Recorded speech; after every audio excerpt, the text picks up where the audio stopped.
Boa tarde. Tudo bem, gente?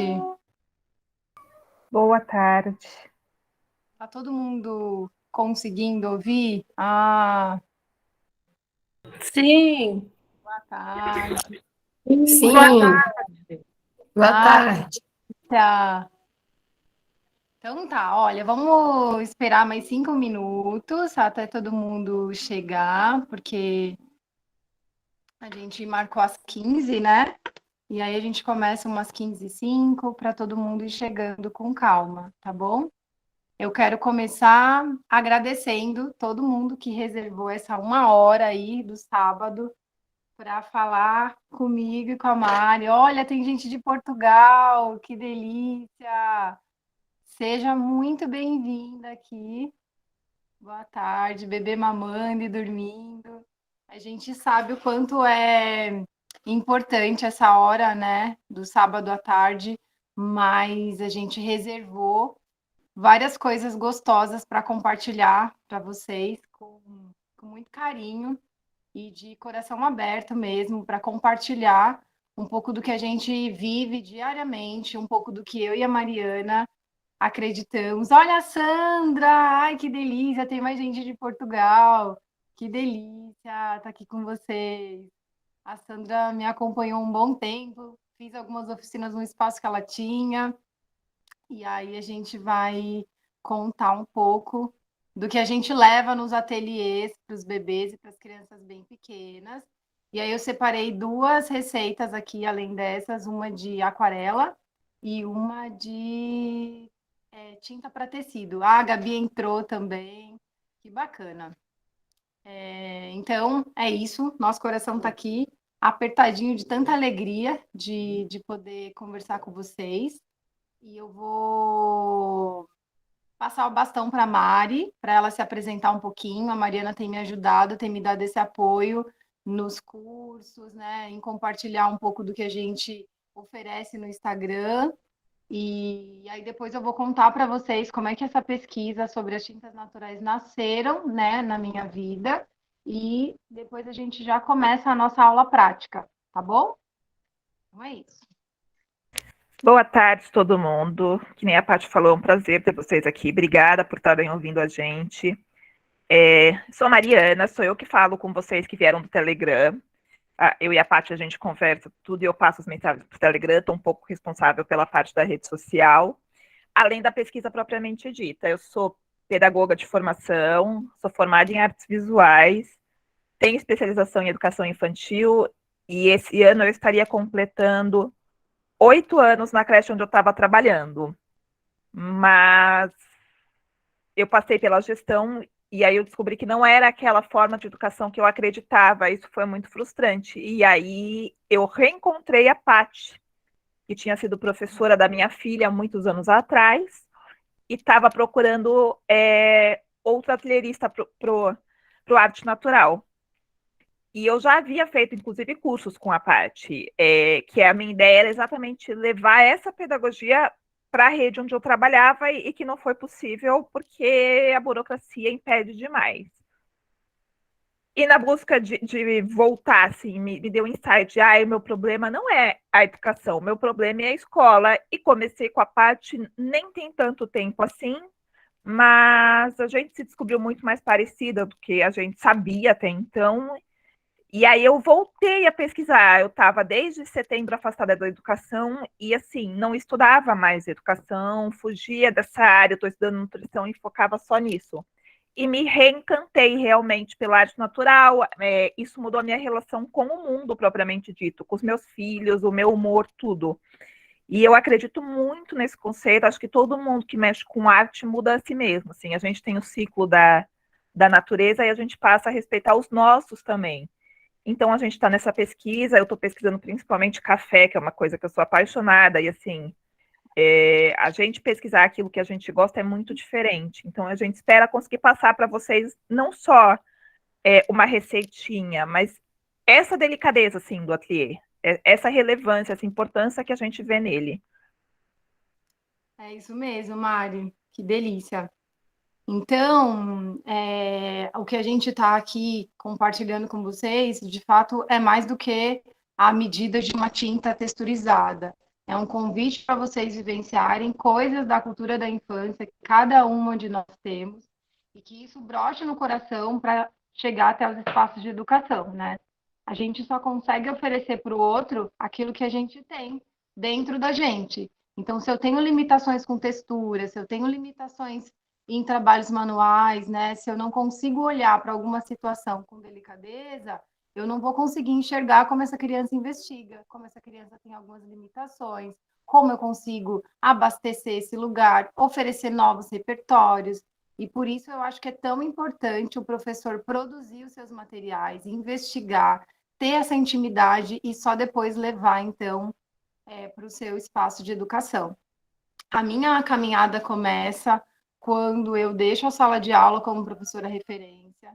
O tempo da escola me cansava muito enquanto pedagoga. O tempo do lanche, o tempo do parque, aquele tempinho curto para uma pintura, aquilo me deixava muito insatisfeita. E eu sabia que eu queria sair desse lugar, não sabia direito como é que eu ia me encontrar, mas eu sabia que esse tempo todo fragmentado, onde não respeita as experiências de fato das crianças, não me fazia bem. Então, na escola que eu trabalhava, abriu uma vaga de professora de artes, e eu não sabia direito aonde eu estava me enfiando, mas eu fui a primeira a levantar a mão e dizer, não, essa vaga eu quero, e é lá que eu vou ficar. Então, aí essa escola, né, passa por um processo de transformação, de um estudo da abordagem de Reggio Emília, e as coisas vão começando a fazer sentido. E aí o que acontece? Nesse processo de sair de um lugar formal, tradicional, onde a criança só recebia, era 40 minutos de aula para um grupo, terminava-se 40 minutos, já havia outro grupo, e a professora não tinha um respiro, não organizava o espaço de uma forma convidativa, e as crianças não tinham tempo nem de apreciar o que haviam vivenciado ali, porque já tinha outro grupo na porta esperando, e era aquela loucura. Conforme essa pesquisa nossa vai avançando, a gente vai entendendo sobre tempo, sobre processo, sobre a pesquisa do corpo, sobre o olhar da criança. E isso vai ganhando força dentro de mim a ponto de chegar com o atendimento no berçário. Mas isso há 10 anos atrás, onde a Anelina era a rainha do berçário, era a rainha da educação infantil. Todas as propostas eram macarrão cozido, colorido com anelina, arroz colorido com anelina e sagu colorido com anelina. E aquilo me causava um desconforto muito grande, porque se manchava as mãos, a parede, o piso, que era branco. Eu ficava pensando, meu Deus, o que isso causa no corpo e, né, para esse bebê que está no processo ainda de introdução alimentar, mesmo sabendo bem pouco sobre introdução alimentar. Aquilo me deixava de cabelo arrepiados, porque eu pensava, quando ela for para casa, alguma coisa pode acontecer nesse tempo de descanso, e como é que eu vou justificar para o pai que, por conta de uma proposta, a gente colocou essa criança em risco? Então, eu vi uma chamada de um curso sobre tintas naturais, e foi assim o divisor de águas da minha vida, porque depois que eu fui nesse curso no MAN, eu consegui entender os princípios de uma tinta, né? De como é que eu faço uma tinta. Que a tinta, né, no nosso vasto Google, é só uma cor liquidificada ou um chá colorido, e aí a gente leva isso para o espaço onde a criança está lá investigando, mas isso não é o suficiente para despertar curiosidade dela, né? Ela fica 5 minutos, logo ela vira esse potinho com esse líquido colorido e vai embora. Por que isso acontece? Porque esse material não é convidativo, porque esse material não é suficiente para despertar o interesse da criança, né? Então a gente precisa olhar para as crianças como sujeito de direitos, né? Direito de ter um ambiente preparado, direito de ter um material que a gente já testou, já investigou, né? Que a gente não tem esse olhar inaugural junto com o bebê, junto com as crianças. Então, isso foi abastecendo o meu lado, né, de pesquisadora, e aí eu comecei a produzir as tintas. Depois eu comecei a produzir massinhas, onde as crianças podiam ter contato, porque a massinha industrializada talvez, né, muitas pessoas nem saibam, mas ela não é indicada para as crianças menores de 3 anos, né? Então, eu passei a produzir todos os materiais dos ateliês que eu levava nas escolas que eu trabalhava. E aí, uma parte do problema, enquanto professora de artes, porque até então eu nem sabia direito qual era a diferença de uma atelierista e qual era a diferença de uma professora de artes. Então, uma parte do meu problema estava resolvido, porque eu já conseguia oferecer materiais seguros, né? Que eu tinha certeza que depois dessa proposta não ia ter nenhum risco. Mas faltava organizar um ambiente convidativo, faltava saber como posicionar os objetos para que essa criança ficasse mais tempo em contato com esses objetos e com as texturas. E as coisas foram caminhando à medida que eu fui buscando informações, à medida que eu fui buscando leituras, né? Então, o que a gente está vindo aqui fazer é plantar uma sementinha para que as pessoas, independente de professora, somos seres, né, curiosos, que já tivemos muitas experiências com a natureza, que já tivemos muitas experiências com esse brincar livre. E é isso que muitas vezes a cobrança e essa pressão, né, que existe dentro de sala, e eu não estou falando da escola em si, dentro da sala tem uma pressão com o tempo do lanche, com o tempo do almoço, com dar conta de registro, dar conta de entregar, né, a saída e a criança é impecável, que a professora esquece de organizar esse espaço de uma maneira onde essa criança realmente tenha uma experiência significativa, né? Então, eu fui buscar formação como atelierista em algumas escolas, no Carambola, no Tema. Depois, eu fui fazer pós-graduação em educação infantil, de crianças de 0 a 3. E, assim, para resumir a ópera, eu sou uma grande curiosa, assim. E além de curiosa, eu gosto de incentivar as pessoas com quem trabalham comigo, com quem tem contato comigo. Porque eu acho que quando a gente compartilha com as educadoras e com esses seres humanos, a gente alcança as crianças, que são as pessoas, assim, né, que realmente precisam ter contato com essas experiências ricas.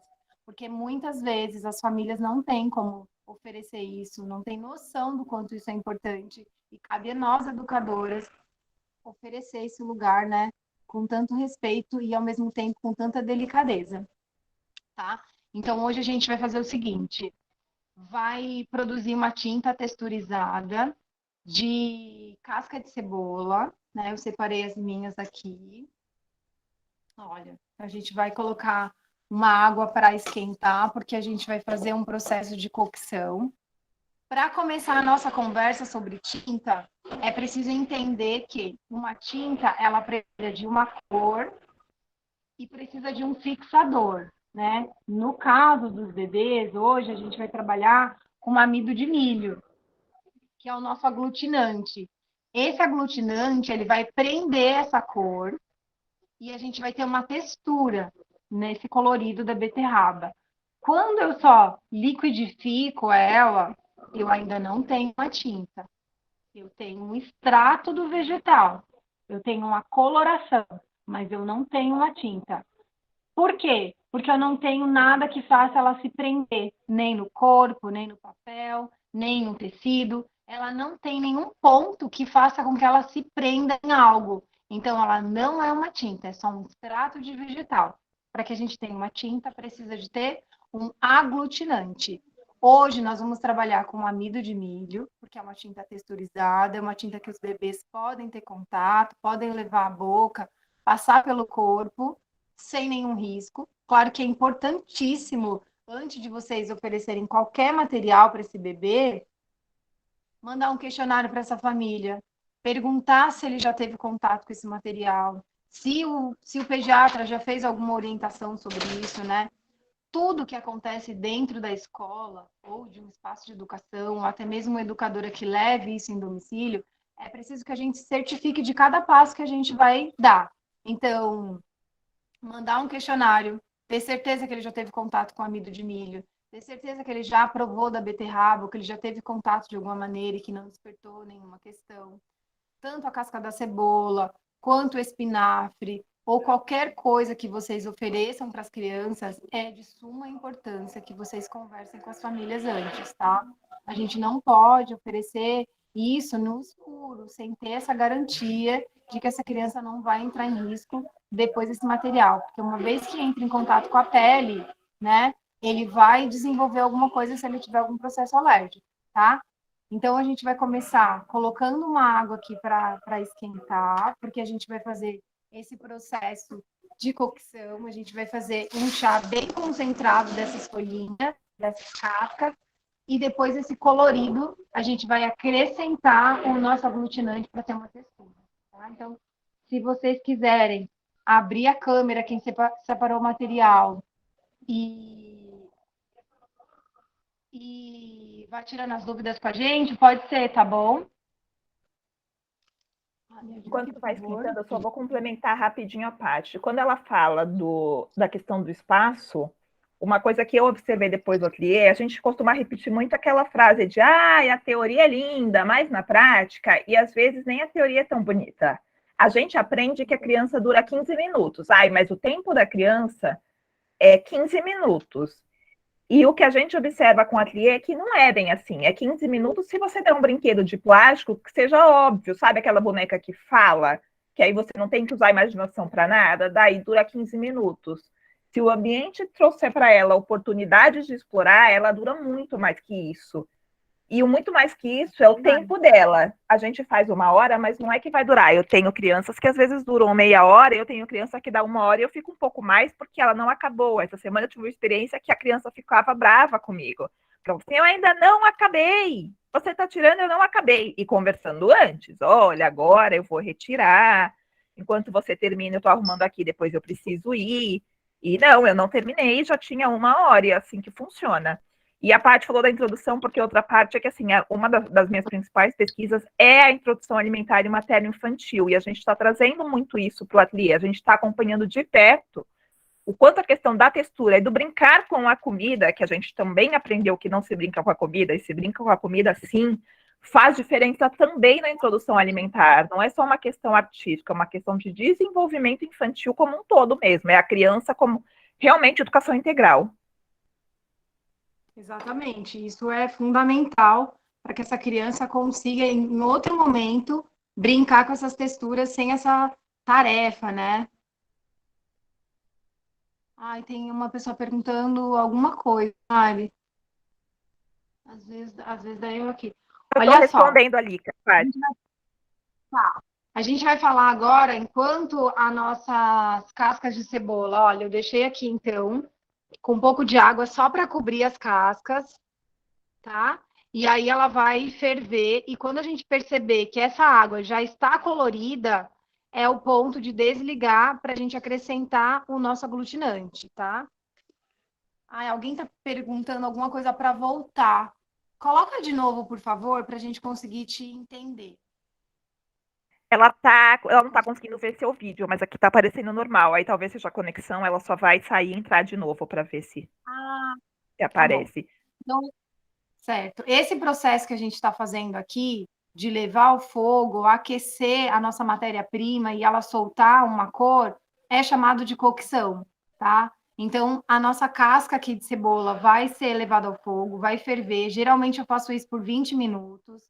Faz um chá e adiciona para adicionar o mingau? Não, a gente vai fazer um chá e depois vai acrescentar o nosso aglutinante para ter uma textura.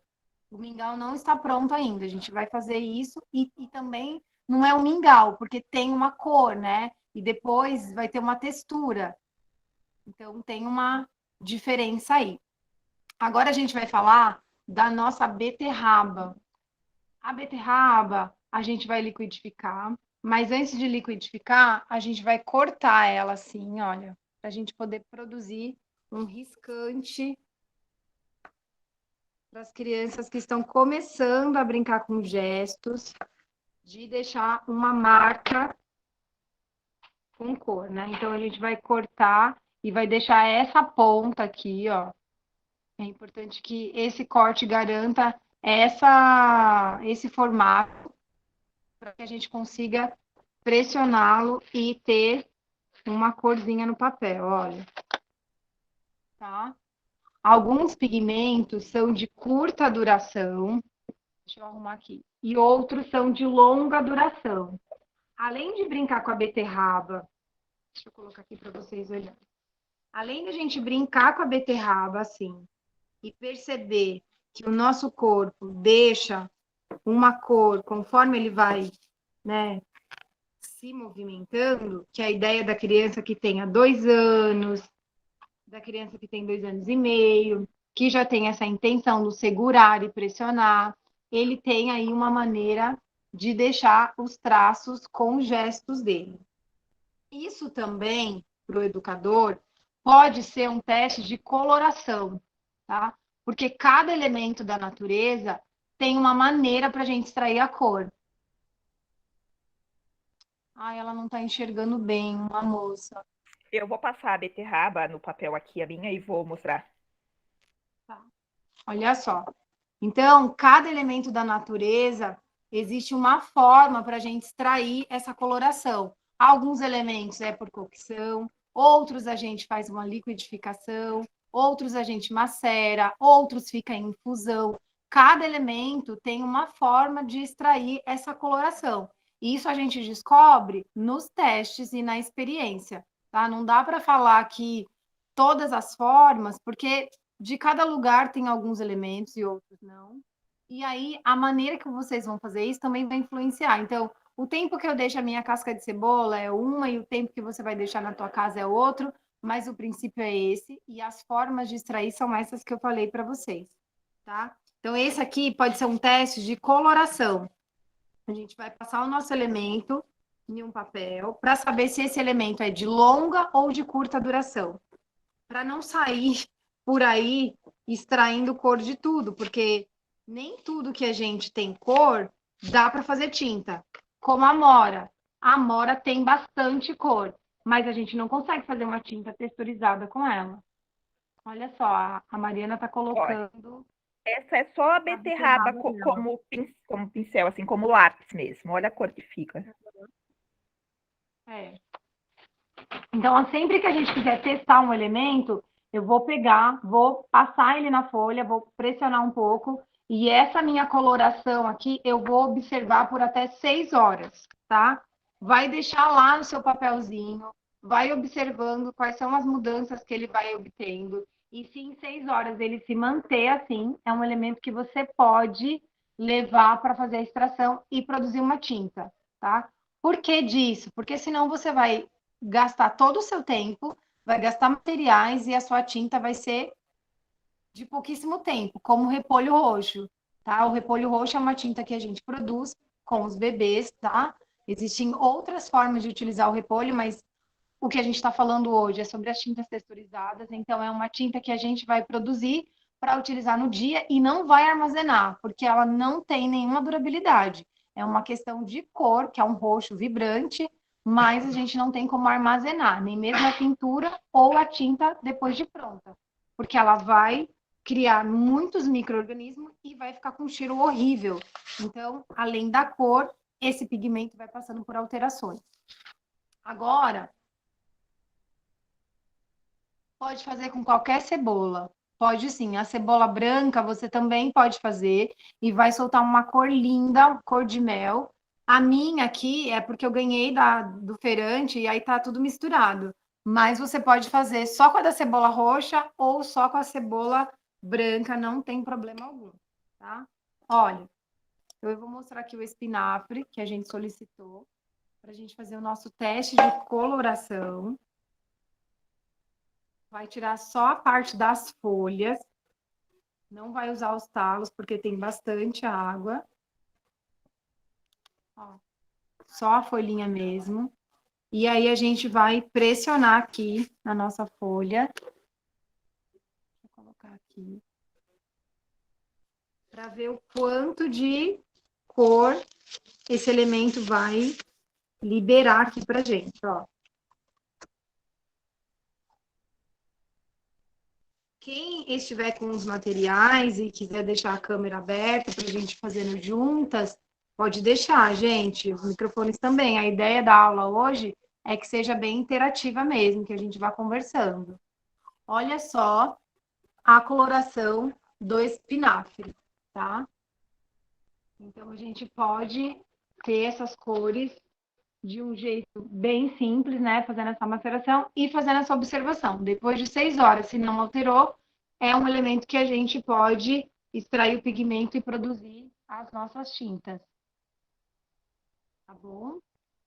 E olha só. Então, feito isso, qual é a etapa que eu vou caminhar para descobrir, né, como é que eu vou produzir a minha tinta? Eu vou testando, ora eu vou macerar e saber se ele solta pigmento, ora eu vou liquidificar e ver como é que sai esse líquido, ora eu vou fazer por cocção, tá? A ideia é dos testes, a ideia é que vocês vão fazendo isso com elementos que vocês têm aí ao redor e vai descobrindo qual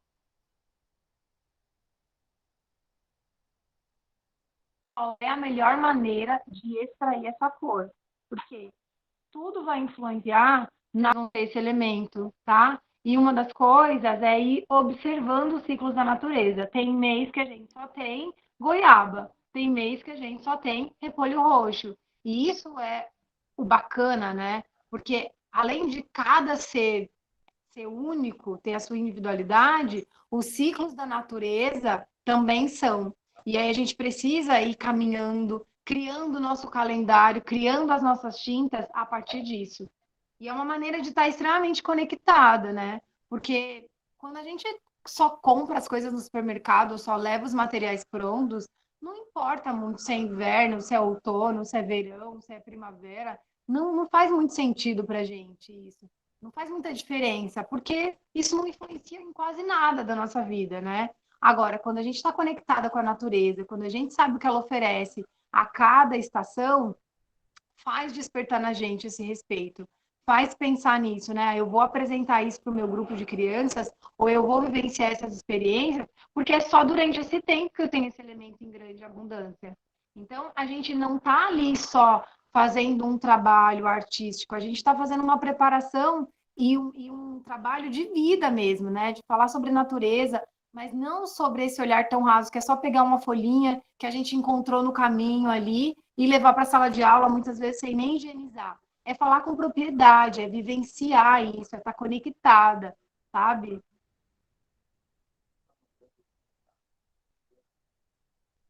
Ai, alguém colocou uma frase, eu não consegui ler tudo. Mari, se você puder ler para a gente. A Adriana falou que fez com a couve, que tem a questão na força dos movimentos e a pega para o bebê, que ela acha que para os bebês o melhor é o mingau. Mas, ó, Adriana, eles exploram bem assim também, viu? É legal você levar as duas opções. E vou até complementar a parte, já ia falar, não é nem só a questão de tempo, tem coisa que a gente tem o ano inteiro, mas você comprou do feirante diferente, você pegou de terra diferente, a água da Pátio, a Pátio na Bahia e em São Paulo são diferentes. Já muda Sim, completamente, assim, quem decide a cor é a natureza e a gente nunca vai ter duas cores exatamente iguais, não adianta querer, eu quero aquela que não é a gente que decide. e falando sobre a pega, né? O bebê, ele tem essa questão da pinça desde muito cedo. Dentro da escola, pelo menos o tempo que eu estive, né? Fiquei 15 anos como professora referência. A gente tinha uma ideia de que essa coordenação motora do bebê só ia estar estabelecido a partir do segundo ano, terceiro ano, quando ele ia segurar um lápis, né? Quando a gente ia dar algum material gráfico onde ele já conseguisse.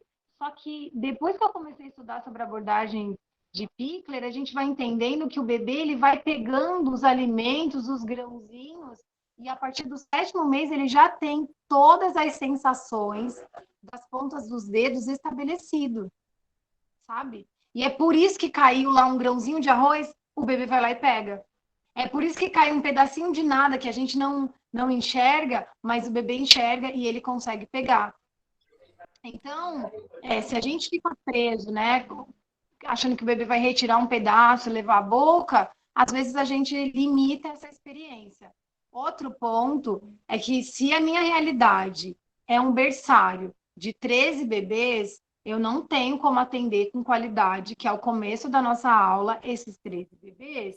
Eu vou pensar em fazer 3 grupos, eu vou atender, né, poucas crianças, e aí eu vou negociar sentido com a minha realidade. Eu vou levar isso para um grupo onde que sozinho eu consiga dar conta dessa observação, né? Onde eu consigo entender o que as crianças estão pesquisando, e eu também não vou colocar 14 bebês, 13 bebês diante de uma proposta que tenha tintas, porque depois, para garantir a higiene dessa criança, não tem nenhum lugar que consiga dar 13 banhos ao mesmo tempo, né? Então, eu preciso pensar o que esse corpo vai sentir durante essa investigação e pós-investigação.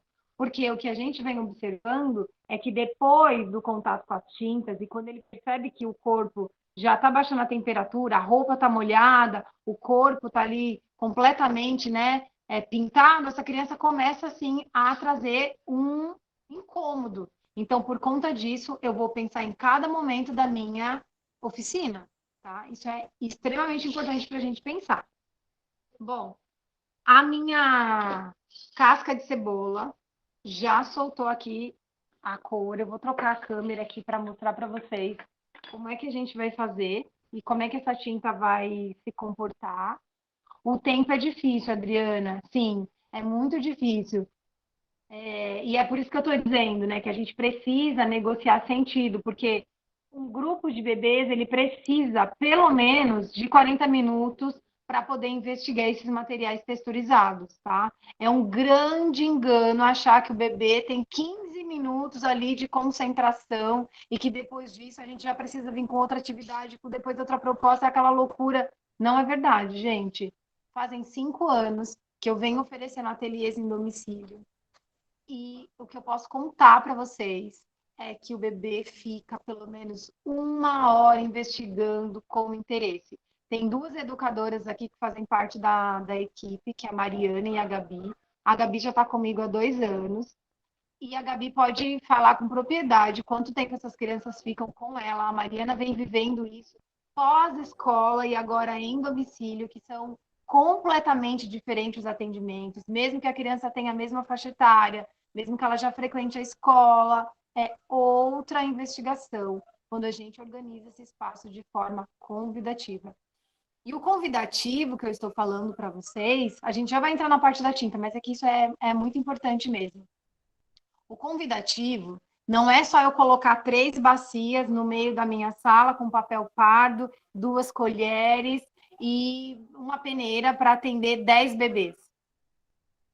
O convidativo é quando eu garanto que todos os bebês vão ter a chance de investigar no mesmo tempo se eles quiserem. Quando eu digo bebê, eu estou dizendo crianças de 0 a 3, tá? Estou dizendo crianças aí da primeiríssima infância, que tem essa questão, né, da individualidade muito forte. Eles brincam próximo, mas não juntos. Então, se eu vou atender 6 bebês, eu preciso colocar 2 peneiras, 2 bacias do mesmo tamanho, 2 jogos de medidores. Eu preciso garantir que ele tem o poder de escolha.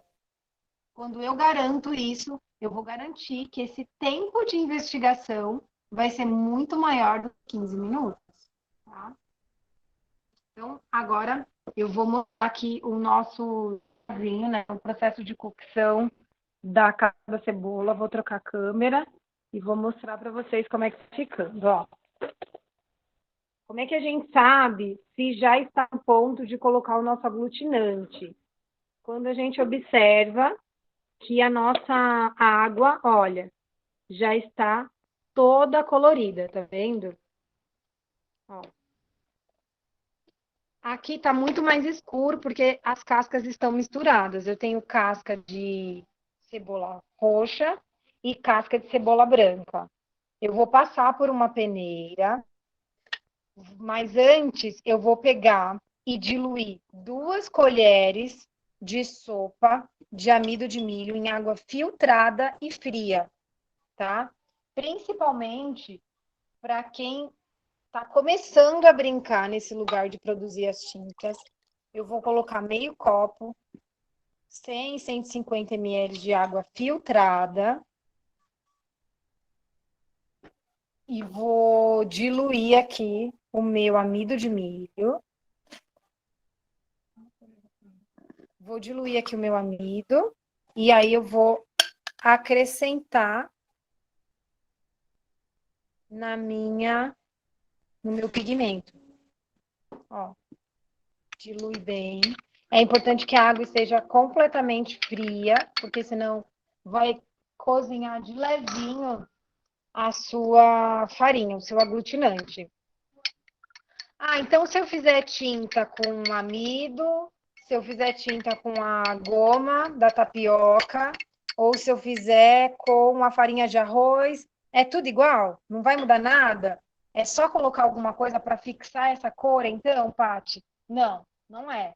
Cada aglutinante que a gente trabalha, ele vai trazer uma qualidade para sua tinta. Essa que a gente vai produzir hoje, ela vai desenformar. Sua tinta vai ficar naquele ponto de pudim, ela vai craquelar. É uma tinta onde a criança vai poder tirar pedaços, vai poder colocar o dedinho e fazer um buraco. É uma tinta onde essa criança vai ter formato, tá?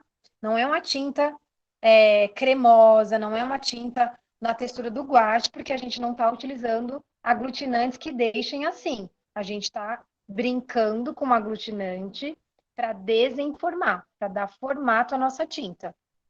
Então, eu já diluí aqui, ó, por completo o meu aglutinante, que é o amido de milho. Vou reservar ele. Vou pegar uma peneirinha e vou passar agora as cascas da cebola que eu fiz aqui a minha extração, ó.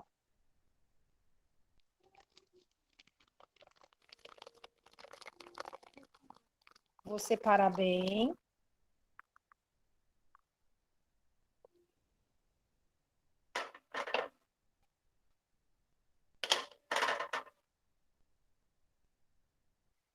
A cada 300 ml de líquido colorido, a gente vai colocar 2 colheres de sopa do aglutinante, tá? Então, 300 ml de líquido colorido, eu vou levar 2 colheres de sopa de amido, vou colocar e vou levar ao fogo para isso ter uma textura, que é o que a gente está falando. Isso, 300 ml de líquido, 2 colheres de sopa de aglutinante. Isso mesmo. Então, eu vou tirar um pouco aqui, porque tem mais.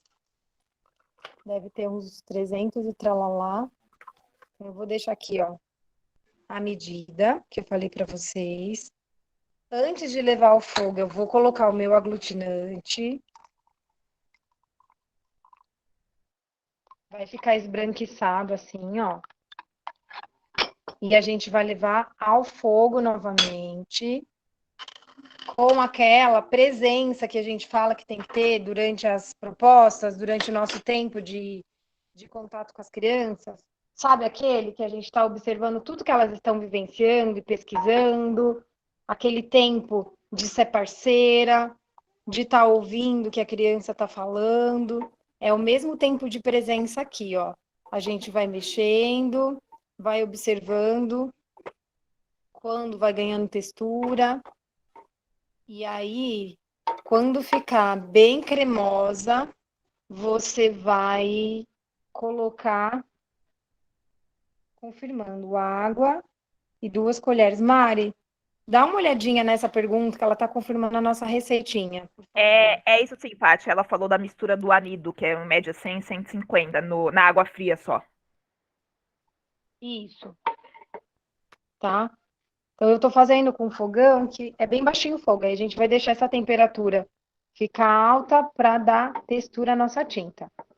Enquanto ela vai ganhando aqui essa textura que a gente está falando, eu vou falar como é que a gente vai fazer o do espinafre, tá? Como é que a gente separa as folhinhas que a gente vai utilizar e a minha tinta fica aqui por 5 minutinhos. Do espinafre, olha, ele vem com esses talos bem grandes, né? Ó. Só que essa parte aqui a gente não vai utilizar, só a parte das folhinhas. Então, vocês vão folhas, vou colocar aqui, e é o que a gente vai levar para liquidificar, para fazer a nossa tinta verde. Tá? Então, a gente vai fazer assim, vai tirando as folhas, Os talos a gente deixa para composteira, porque tem muito líquido e vai clarear. Como a gente não vai colocar nenhum conservante, então essa cor não é uma cor tão forte, é um verde bem expressivo. Não, essa tinta, a nossa aula hoje eu vou utilizar o mesmo aglutinante, mas você pode mudar conforme você for extraindo. Uma dica que eu vou dar é para ficar atento a algumas cores, elas vão clareando conforme a gente vai colocando o aglutinante. Então, vai testando as farinhas que você tem, para você entender qual é a forma que você vai ter para ela ficar mais colorida, mais vibrante, tá? Porque nem sempre o amido de milho vai combinar com tudo, nem sempre o polvilho doce vai combinar com tudo. A gente vai fazendo esses testes. Acho que o principal ponto para começar a pesquisar a tinta é exatamente assim, entender a frustração como parte do processo. Alguma você vai fazer e não vai sair cor nenhuma, senão se você fica com essa preocupação, você para de fazer. Que assim, é só no teste mesmo que a gente vai saber o que funciona para cada um e o que a gente tira de cada um. E como eu vou tirar da melhor forma, né, Mari, essa cor? Porque, por exemplo, a beterraba, se a gente cozinhar e depois liquidificar, dá uma cor. Se a gente só liquidificar, vai dar outra cor. Então, você precisa ir testando para saber qual é a melhor forma que você vai se apropriar para produzir os seus materiais, tá? Então, olha, agora que a gente já falou do espinafre, eu vou colocar aqui a tinta de cebola.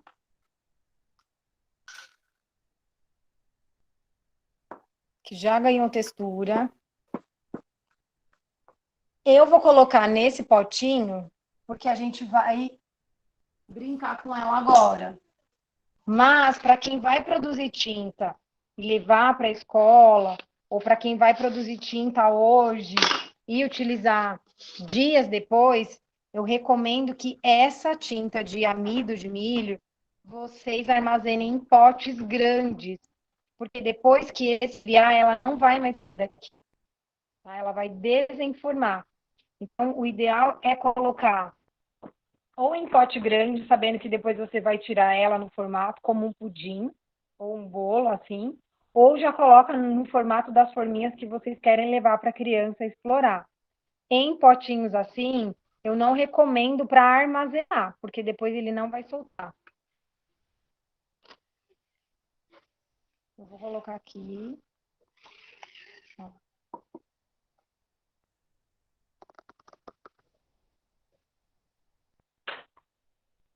Quanto tempo essa tinta dura?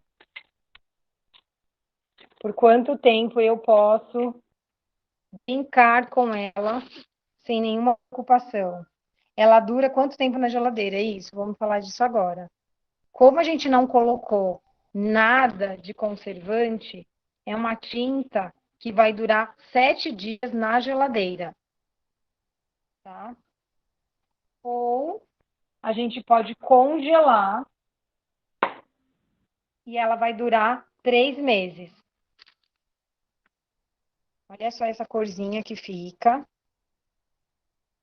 Mas, se a gente deixar ela descansando e esfriar por completo, ela desenforma e aí a gente pode brincar com a questão dos formatos com a criança, da textura, tá? Mas a ideia é que a gente tenha sempre um fixador para as nossas cores. Não dá só para fazer o chazinho da casca da cebola e levar para a sala achando que é uma tinta de casca de cebola. Não é. É só um extrato do vegetal. Então, eu vou deixar aqui secando e depois a gente vai observar como é que ficou até o fim do curso. Agora, eu vou colocar, eu vou liquidificar as folhas do espinafre e já venho mostrar como é que a gente vai fazer para produzir o verde. Enquanto isso, falando da casca da cebola, peçam para o feirante, viu? Eles, assim, eles não usam. Eu pedi outro dia, recebi um saco inteiro. só de casca de cebola, porque eles tiram aquelas partes de fora e já levam muitas vezes sem. Então é um material que a casca, por exemplo, você não tem nem custo.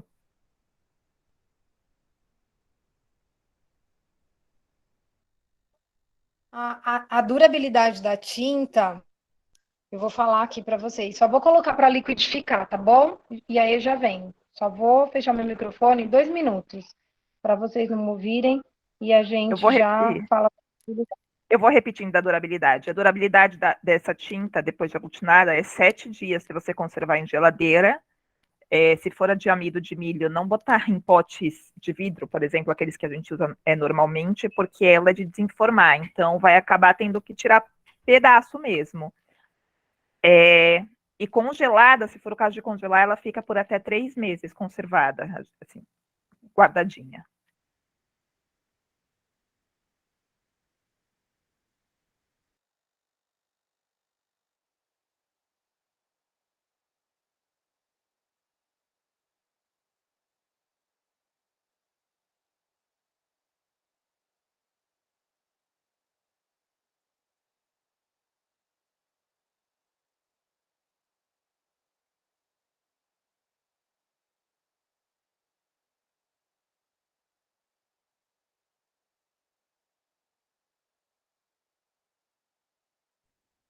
Ai, deixa eu falar outra coisa, gente.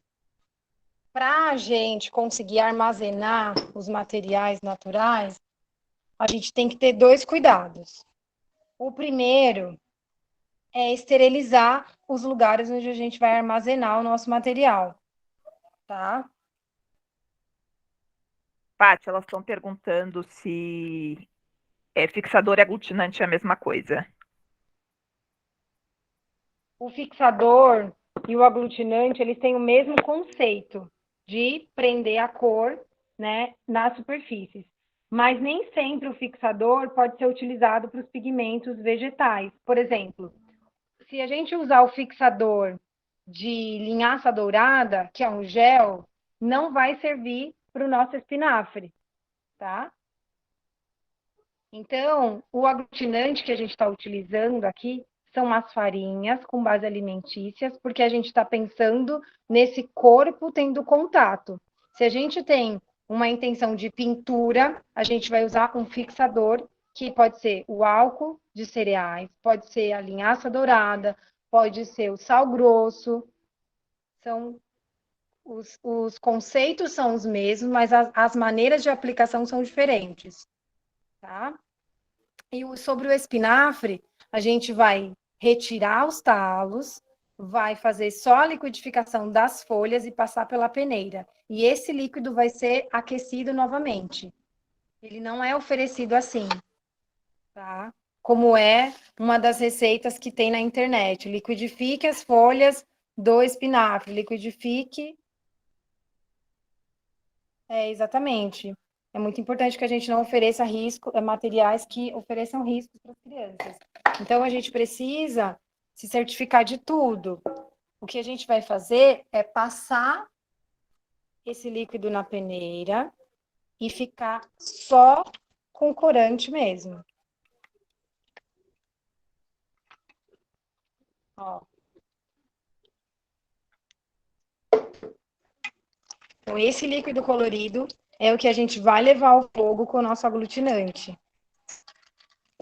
E aí, voltando sobre como conservar e quanto tempo vai durar essa nossa tinta, né? Você vai esterilizar o seu pote de vidro, vai ferver ele em água, não vai secar com pano de prato, não vai levar nenhum micro-organismo para ele, vai deixar ele secar de forma natural. Enquanto a tinta quente, você fecha, tá? Ah, mas ela já tá fria, Paty. Agora eu vou fechar e vou levar à geladeira. Pode ser que ela dure só 3 dias ou 4 dias.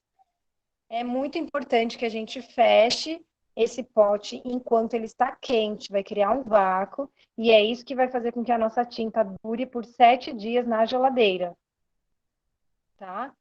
Então, alguns materiais duram 30 dias, como as massinhas. O giz de cera natural dura até acabar, mas as tintas têm uma durabilidade curta e a gente precisa estar atento a isso. Como é que eu sei que ela estragou? Ela vai começar a criar bolinhas brancas ao redor do vidro, tá? Tinta, eu só armazeno em potes de vidro. Eu não gosto de armazenar tinta em plástico, não gosto de armazenar em metal, aquelas latinhas, porque a gente está falando de uma tinta viva, uma tinta que respira, né? Então a gente precisa garantir que essa durabilidade e que tem uma vida útil aqui, né? Então, se eu vou colocar em algum lugar que não mantenha a temperatura, que não mantenha sem contato com o ar o tempo todo, ela vai estragar mais rápido, tá? Então, é importante esterilizar, fechar enquanto está quente e observar na geladeira. É por isso que a gente está falando que vocês precisam produzir os materiais, brincar com eles, observar as transformações e só depois levar para a sala de aula. Muita gente pega uma receita na internet, produz no dia e já leva para a sala. É um grande perigo isso. A gente não E eu vou brincou, trazer mais não uma sabe questão da como. conservação, que assim, deterioração é aquilo que a gente vê. Então, se ela estiver deteriorada com as bolinhas, a gente vai saber que ela está deteriorada. Agora, micro-organismo, não aquele que faz mal para a gente, não necessariamente deteriora a tinta, não fica visível. O alimento, né? Não deixa de ser a gente não é para consumir, mas não deixa de ser com alimento. Então, se a gente não conserva direito, crescem micro-organismos que a gente não vê. E essa criança muito provavelmente vai levar esse material à boca e vai estar contaminado. Por isso que é muito importante todo esse cuidado da esterilização, do guardar quente, do vácuo. Exatamente, tá? Gente, então vamos, que a gente é faladeira e o tempo tá passando, já vai dar 4 horas. Bom, depois disso, passou na peneira, a gente já tem a nossa cor aqui, né? O nosso pigmento. Aí nós vamos fazer o mesmo processo. Vai diluir 2 colheres de amido de milho em água filtrada, mais um cuidado para que essa tinta tenha uma durabilidade maior. E na água fria vai levar ao fogo. Ó, 2 colheres. Vou colocar aqui do lado da minha panela.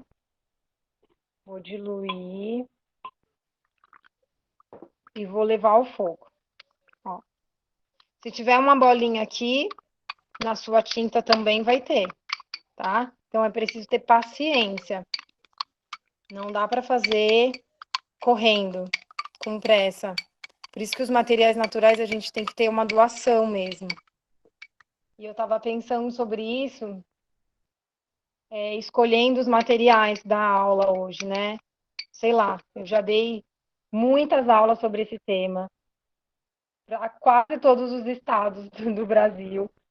A Sandra está aqui, não me deixa mentir, 4 turmas em Portugal, fora as professoras presenciais antes da pandemia, e cada turma só tem a sua identidade quando a gente começa a preparação para o encontro, que é mais ou menos os ateliês, assim, a gente faz o planejamento das aulas. São 12 aulas por semana, né? Então, a Mariana leva isso, a Gabriela leva aquilo, não sei o quê, mas elas só começam a entender o que elas vão oferecer quando elas começam a produzir os materiais, quando começam a separar os objetos, e aí a gente vai entendendo, né, o que aquela pessoa vai viver e começa a ganhar sentido o que a gente vai oferecer. Eu fiquei a semana inteira me perguntando, eu vou falar da tinta de espinafre, tá, mas aí eu falo com álcool, falo com aglutinante, a gente já tinha pedido aglutinante, vou falar sobre isso. Mas só hoje, quando eu comecei a separar os materiais, eu comecei, de fato, o encontro acontecendo. E é isso que a gente espera que vocês consigam captar do que a gente está passando, que os encontros que vocês vão produzir, vão levar para as salas de aula, para dentro da casa de vocês, para os bebês e para as crianças de vocês, elas precisam ser cuidadosamente pensados, planejados. Não dá para ser só na hora, só ali. Chegou segunda-feira, vou pegar o que tem lá no quartinho dos materiais e vou colocar na minha sala, porque diz que vai ter pintura. Não pode ser assim. Quando a gente fala que a criança é um ser de direito, é um de direito nesse sentido, de ser visto com respeito, sabe, gente? Então. O ateliê começa na feira, né, Paty? Desde o começo da escolha, você já está no ateliê. A criança ficou 1 hora, a gente não. É isso mesmo. O ateliê começa na feira, começa nas nossas escolhas. É muito mais do que ter uma proposta bonita e fotografar. Muito mais que isso. É muito mais do que olhar o que a amiga fez do lado e falar assim, vou fazer no meu grupo também. Muito mais, gente. Bom, já coloquei aqui o aglutinante e agora eu vou deixar ele aqui, né, esquentando. O que eu recomendo é que vocês fiquem aqui o tempo todo misturando, vai aqui vendo essa temperatura aumentando e ela vai ganhando textura. Quando ela ficar cremosa, suficiente, que você passe assim, ó, e que ela movimente toda, é o ponto da sua tinta, tá? Aí você vai fazer esse processo de colocar em um potinho de vidro, esterilizado, ainda bem quente e já fecha. Depois disso aqui, a gente vai fazer a nossa tinta de caroço de abacate, que vocês podem utilizar. Eu misturei, Karina, o amido sim, naquele suco do espinafre. Eu tirei a parte das folhas, ó, com a peneira, ficou só o suco mesmo, e aí eu acrescentei aqui o amido de milho diluído na água filtrada. E agora eu tô aquecendo.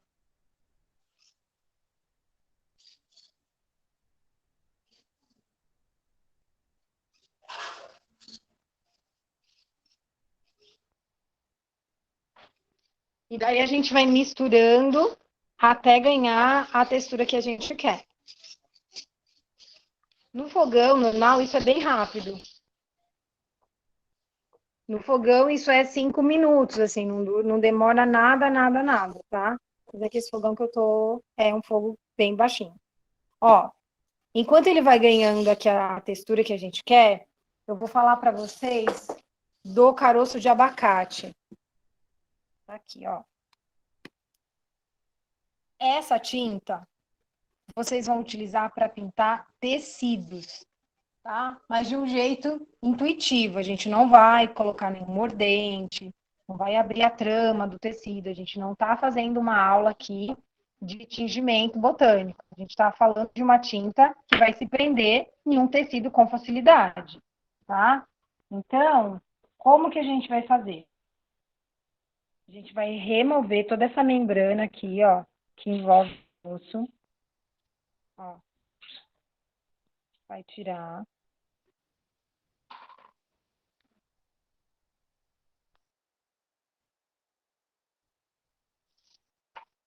O meu é bem grande, que bom, olha. A gente consegue ter bastante cor, tá vendo?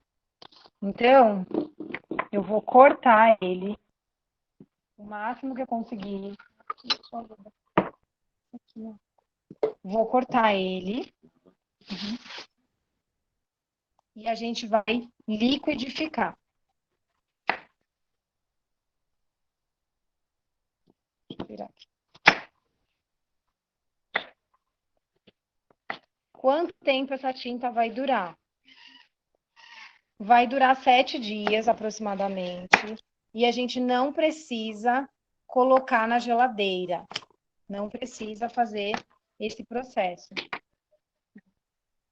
Ah, eu posso colocar o amido de milho nesse líquido colorido do caroço do abacate? Não pode, gente. É um fel o caroço do abacate. E a gente não pode levar para criança bem pequena, tá? A gente pode levar como aquarela para as crianças um pouco maiores pintar. Isso sim, não tem problema nenhum entrar em contato com a pele, mas não é uma tinta que a gente vai produzir textura para investigação das crianças bem pequenas. Olha, o verde ficou pronto, eu vou mostrar aqui, e aí a gente já parte para o caroço do abacate. Olha a textura que ficou, e essa cor, que bonita. Olha só. Ó, então, quando eu mexo, ó, ela solta, tá vendo, ó? Então, já está no ponto. Por quê? Porque quando ela esfriar, ela vai ficar bem durinha mesmo. Vai parecer um pudim. Então, a criança vai conseguir tirar pedaços, vai conseguir perfurar. E essa aqui é a nossa intenção. Ah, você terminou sua tinta verde? que bom, que bom. Olha que lindo que ficou. O seu ficou um verde mais fechado, né? Ficou um verde musgo. Mas bem legal. Você pode pintar no papel e no tecido, ou deixar a criança ter contato, que é muito bacana. E aí ela dura 7 dias na geladeira, tá? Então vamos deixar aqui a nossa tinta bem quietinha. Aliás, vou colocar num pote, que depois eu quero tirar a tinta, tirar foto. Esse verde é lindo, Sandra. Se colocar em forminhas de silicone, fica perfeito. Você vai ter formatos de tudo que você quiser. Pode colocar na forminha de silicone, que eu te dou a minha palavra que vai soltar. Se não soltar, eu te mando uma tinta de espinafre. Porque a gente faz essa tinta pelo menos 5 vezes na semana. Né, Mariana? Mariana tá super alquimista aí nas tintas É, naturais. é só saber assim, se não soltou é porque talvez tenha faltado um pouco de tempo de fogo. É, mas isso vocês vão descobrir fazendo.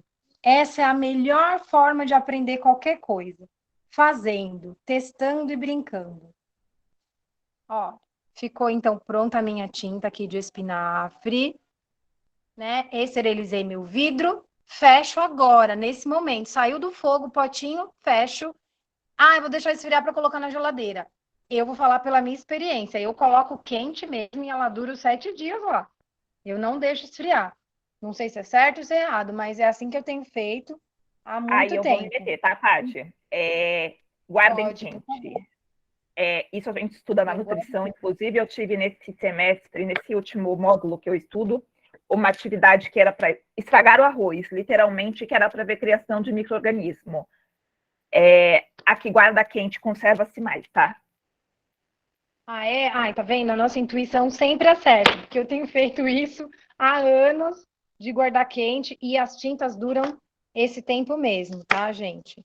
Então, olha, aqui está o caroço de abacate todo picadinho. Eu vou colocar aqui dentro do meu liquidificador. Vou cobrir com água e vou liquidificar. Eu não vou colocar muita água, porque aqui a gente não vai colocar aglutinante, tá? Eu vou colocar pouca água, só o suficiente para cobrir. Também não pode ser menos, porque ele é muito duro e pode ser que quebre aí o copo de vocês. Então, cubra mesmo com água, ó, para que a gente não tenha nenhum acidente. Ó, cobertinho só. Não vou colocar muito, porque senão ele vai clarear. Essa tinta é uma lindeza, assim, é uma das tintas mais lindas que a gente faz e que a gente aprendeu no nosso percurso. Tem gente que ferve o caroço de abacate, tem gente que coloca outras coisas. Eu tenho feito assim e eu sou apaixonada. A gente vai liquidificar e tudo que sair daqui a gente vai colocar em um pote de vidro. E depois de algum tempo ele vai dividir uma parte escura em cima e outra parte clara embaixo. Dá para ser uma aquarela, como eu falei para vocês, e dá para ser tinta de tecido, tá? Vou liquidificar aqui, só vou fechar meu microfone 5 minutinhos.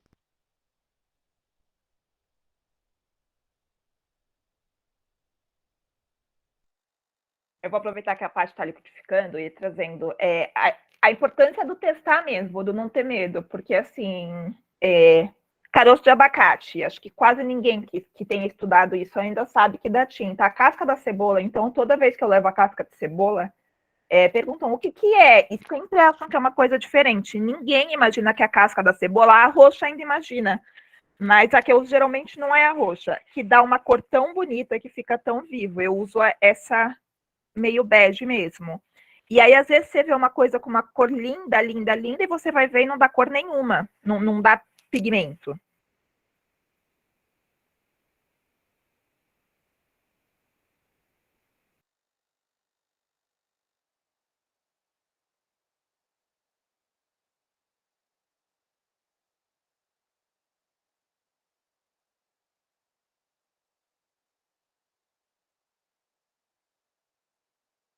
Adriana, quando a Paty voltar, eu vou perguntar, mas do amargo não precisa ter medo, não, tá? Tô falando especialmente do caroço.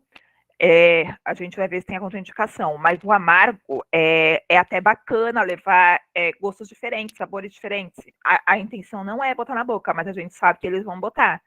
E crianças não são iguais a gente, elas têm o paladar mais limpo ainda. Então pode ser amargo, pode ser algo mais adocicado, como é a beterraba, pode ser um negócio mais azedo, tendo que tomar cuidado, por exemplo, limão no sol, que pode queimar, mas não tem a questão do paladar, não tem esse problema, não. Olha só, gente. Paty, a Adriana Já perguntou qual é a liquidifiquei aqui o meu contraindicação caroço. do caroço do abacate para crianças menores. A questão, Adriana, é que assim, a gente está fazendo um trabalho sensorial, né? Onde essa criança vai investigar com todo o corpo e principalmente com a boca. Então, se eu vou levar alguma coisa que o sabor é muito desagradável, pode ser que eu vá criar uma memória negativa durante essa exploração. Eu vou levar questões, vou levar frutas, eu vou levar raízes, eu vou levar folhas, mas eu não vou levar o caroço do abacate, porque o sabor dele é muito ruim. Digo isso porque eu já provei e é um fel, assim, mesmo você tomando água, fica aquele amargo na Eu boca. acho que não é nem o É só amargo. Eu por falei isso. para ela que o amargo em si não tem problema para criança pequena. O que eu provei do caroço é que ele amarra. Sabe quando você come Também. uma fruta? Porque o amargo, assim, dependendo do que for, não tem problema, a criança precisa provar.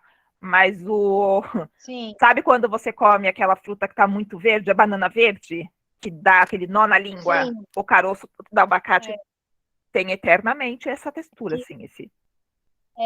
é um sabor muito desagradável, assim, né? Então, é mais por conta disso, tá? Olha, o caroço do abacate a gente também pode congelar. Só que aí tem um segredo para vocês produzirem as tintas. Não remova essa membrana, assim, deixa ele com essa casquinha e congela. E aí, quando você for fazer sua tinta, só tira do congelador, deixa aí 1 hora, e aí ela vai sair com facilidade, aí você vai conseguir produzir. Olha. Então, a tinta do caroço do abacate, ela vai oxidar, ela entra em contato com o ar e vai ganhando a cor. A gente vai deixar ela descansando aqui para virar uma aquarela. E aí, quando eu quero uma aquarela, eu preciso de um fixador. E a gente não vai utilizar aqui as farinhas, lembra? Então, nesse caso aqui, eu vou colocar um pouquinho só de sal grosso, uma pitadinha de sal grosso, para cuidar do meu pigmento, ó. E eu vou conservar ele na geladeira também por até 7 dias, para essas crianças conseguirem pintar. Agora ele fica com essa corzinha, mas ele vai ficar com laranja muito vivo, muito forte, tá? Então, aqui tem uma maneira que é de aquarela, e aí eu vou separar aqui o meu tecidinho para vocês, para a gente pintar ele agora. Mesmo que eu não faça todo o processo de tingimento, né? De colocar um mordente onde vai fixar melhor a cor no meu tecido e depois alguma coisa para fixar essa cor. Eu vou colocar aqui um pouquinho de água, vou molhar o meu tecido só para essa trama estar mais receptiva para minha cor. Ó. Ah, não tem problema. É só uma maneira de você extrair a cor. Pode ser da folha do espinafre, pode ser da couve, pode ser do agrião também. O agrião dá um verdinho mais claro e é o mesmo processo. A gente retira só as folhas e não usa os talos.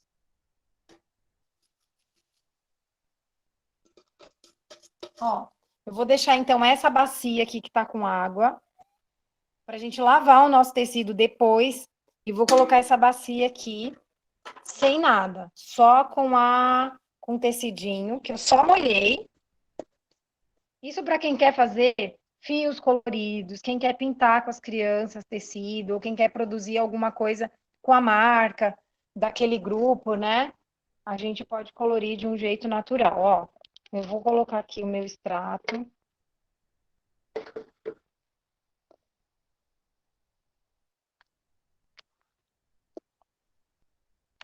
Vou deixar aqui descansando um pouquinho. Para esse tecido receber toda a cor. E depois eu já passo na água para ver como ele fica todo colorido, tá? Vou fazer vestido de bonecas artesanais. Ai, que legal. Tecido de algodão é melhor, porque aí ele já recebe toda a cor de imediato. Mas essa cor aqui, ela precisa ficar um pouquinho para ficar mais forte, tá? Vou deixar aqui descansando. Daqui 5 minutinhos eu mostro para vocês.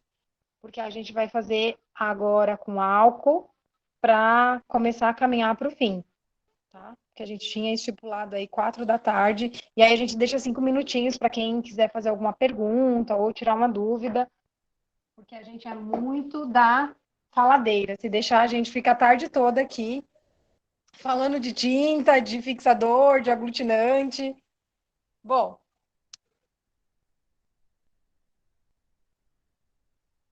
então, nem sempre, viu? Nem sempre. A gente não vai extrair agora. Eu não vou fazer uma infusão no álcool.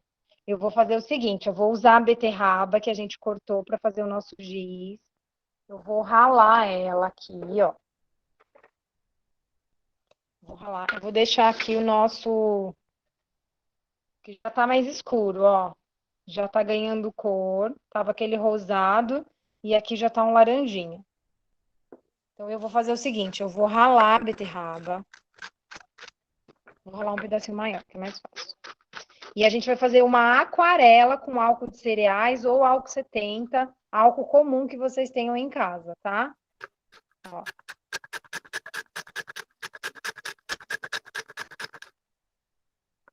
Peraí.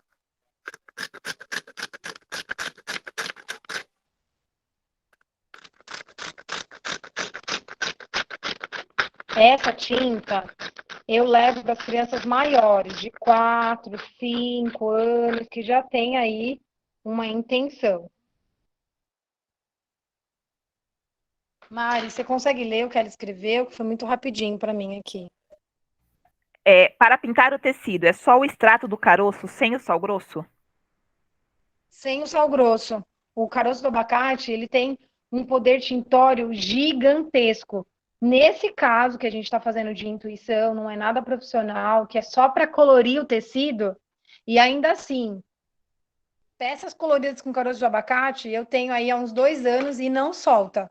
Nem com água quente, nem com bicarbonato, nem com Vanish, nada. Quando pinga na nossa roupa, não sai. E daí eu passei a testar em tecidos, e aí eu sei que dá para colorir, tá? Ó, aqui já tá um laranja mais forte, ó. Eu tô dentro de casa, não sei se dá para vocês enxergarem. Mas ele vai ficar um rosadinho aqui já já. E quanto mais tempo vocês tiverem para deixar descansando, o ideal é 1 hora. Esse é o ideal. Faz o extrato do caroço do abacate, põe o seu tecido e deixa 1 hora descansando. Depois você vem, passa na água corrente e ele já vai estar colorido, tá? Mas é isso que eu tô falando. A gente está brincando de colorir tecido. A gente não está fazendo um tingimento botânico, porque aí teria no algodão cru vai ficar lindo, lindo. Ele pega muito bem no algodão cru. E aí, o algodão cru, ele vem para nossa casa engomado, certo? Você já lava ele, ou deixa ele, ao invés da água fria, como eu fiz, coloca na água quente um pouquinho para abrir essa trama, tira o excesso da água e põe no seu extrato de caroço de abacate, que já vai dar certo, tá bom? Bom, agora é para a gente fazer uma aquarela aqui de vegetais para as crianças maiores com álcool de cereais. Eu vou colocar aqui o meu vegetal raladinho. Vou colocar um pouquinho só de álcool de cereais aqui e uma pitadinha de sal grosso. Ó. E aí, olha que tinta maravilhosa nós temos aqui, ó.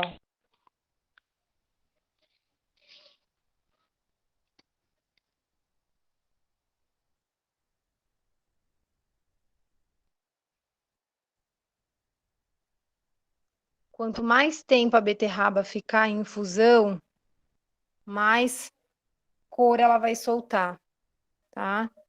Ó. Então, a gente vai fazendo esses ajustes. E aí você pode brincar de macerar alguns elementos, algumas frutas que soltem coloração nas cascas e vai brincando com essa técnica aqui. Quanto tempo dura? Anos. A gente vai manter fora da geladeira, o álcool vai conservar. Suzana, a gente não vai ficar presa a muitas medidas, a gente vai deixar a nossa intuição conduzir. Você vai acertando a quantidade de álcool, a quantidade de extratos que você colocar aqui. Quanto mais álcool, mais claro vai ficar sua tinta. Quanto mais material tintório você colocar, mais forte vai ficar sua tinta, tá? E uma pitada de sal grosso e fecha, e você tem aí uma aquarela para brincar por muito tempo, tá bom? Eu vou finalizar mostrando o tecidinho aqui, ó. Então, já tá bem mais forte a cor, olha. Já não tá mais aquele rosinha claro. A gente tira o excesso e, ó. Lava aqui. Claro, a gente tá fazendo aqui em 5 minutos para vocês. Não vai ficar com uma cor tão expressiva quanto ficaria em 1 hora descansando, né? Como a gente está falando aqui, as coisas têm seu tempo de colorir, o tempo de soltar a cor, o tempo de cozimento, o tempo de infusão. Tudo isso vai influenciar, tá? No produto final, que é a roupa colorida.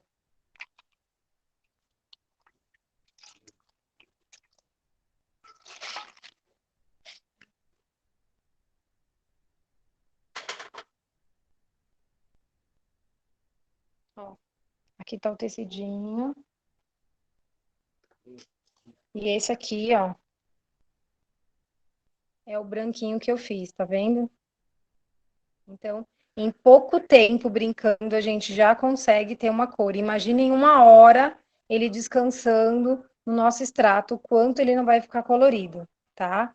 Então, o que a gente está passando são convites para vocês experimentarem aí na casa de vocês e depois nas salas onde vocês habitam, tá bom, gente? A gente vai deixar aí um tempo de 5 minutinhos, se alguém tiver pergunta ou alguma coisa para dizer. E aí a Eu gente já só, vai caminhar para o enquanto fim. vocês fazem a pergunta, eu mandei um formulário, Google Forms, no chat, gente, para vocês responderem o que acharam da aula, o que mais vocês gostariam de aprender. Então, quem puder, por favor, responde, que ajuda bastante a gente.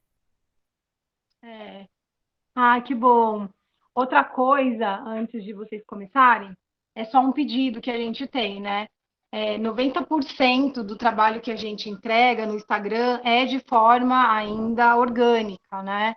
Então, quem puder compartilhar os seus resultados e marcar a página do ateliê, que é Patrícia Santos Arte Natural, vai ajudar bastante, porque vai compartilhar com outras pessoas que ainda não conhecem a nossa pesquisa e vai, né, retribuir a nossa aula hoje. Então, quem puder, quem sentir à vontade, né, vai ajudar bastante a gente nesse trabalho. E se vocês tiverem alguma pergunta, me arrisquei fazendo um mapa mental com as ideias principais da aula de hoje. Vou marcar. Ah, muito obrigada. A gente vai ficar muito feliz de ver aí as suas anotações e com certeza aprender com elas também. Porque uma das coisas que a gente vem sentindo nesses 7 anos de pesquisa é que sempre tem que aprender. Sempre tem. A gente nunca é detentora de uma verdade absoluta, sabe? O que a gente está compartilhando aqui são situações que a gente vem vivenciando todos os dias. Mas com certeza, vocês se permitindo, vão fazer novas descobertas e que daqui a pouco vão estar compartilhando e sempre incentivando a pesquisa. Ah, que legal. Muito obrigada. Vocês que ficaram com a gente até o fim. Você viu ali a imagem da Bruna, Paty? Ela tá mostrando as tintas, ela botou na parede assim, e as que ela fez, Bruna, os testes. essas tintas são de espinafre ou de couve que você fez? Ai, olha que linda. Todas elas foram com couve. Olha a diferença de coloração. E aí a vermelha é com a beterraba, né? Isso, a primeira de cima é aquela com álcool. Ai, olha só. E ela seca muito rápido, né? Sim. Ai, que bacana, gente. Isso porque é o Deixa eu que a mostrar Tati aqui como é falou, que a ficou gente o fez pinto. rapidinho e assim, só para ter a base. Imagina você trabalhando realmente esses materiais. Investigando a fundo cada um deles, né, Mari? Porque cada elemento vai soltar essa cor para vocês de uma maneira. E isso a gente só vai descobrir fazendo mais de uma, três, quatro, cinco, seis, infinitas vezes. E aí você vai falar assim: ah, tá. Então, se eu levar a beterraba ao fogo e depois liquidificar e colocar o meu aglutinante, essa é a melhor forma que eu descobri de extração. Ah, mas e o espinafre? Cada uma. Sim, no curso tem outras tintas. Cada elemento tem uma forma de extrair a sua cor, tá? Então, o que a gente está fazendo aqui é uma introdução mesmo do que vocês podem vivenciar, tá? Tem um curso que a gente oferece, mas a nossa intenção é mais compartilhar mesmo as descobertas que a gente faz no nosso dia a dia. Quem quiser saber mais, está tudo lá no Instagram, depois a gente pode contar. Mas o que a gente veio fazer hoje aqui é compartilhar mesmo um pouco da nossa pesquisa, tá bom? Eu adorei poder ficar aqui conversando com vocês, papeando com a Mari, com mais algumas pessoas que há muito tempo eu não via, a Sandra mesmo, uma das que a gente trabalhou junto há muito tempo, e foi uma delícia. Então é um lugar de agradecer. Muito obrigada, viu? Se alguém tiver alguma pergunta e não se sentiu à vontade de fazer aqui, também pode mandar pelo Instagram. A gente também vai respondendo lá, tá bom? Um beijo, queridas. Muito Obrigada, obrigada. gente. Beijo. Bom final de semana. Bom fim de semana.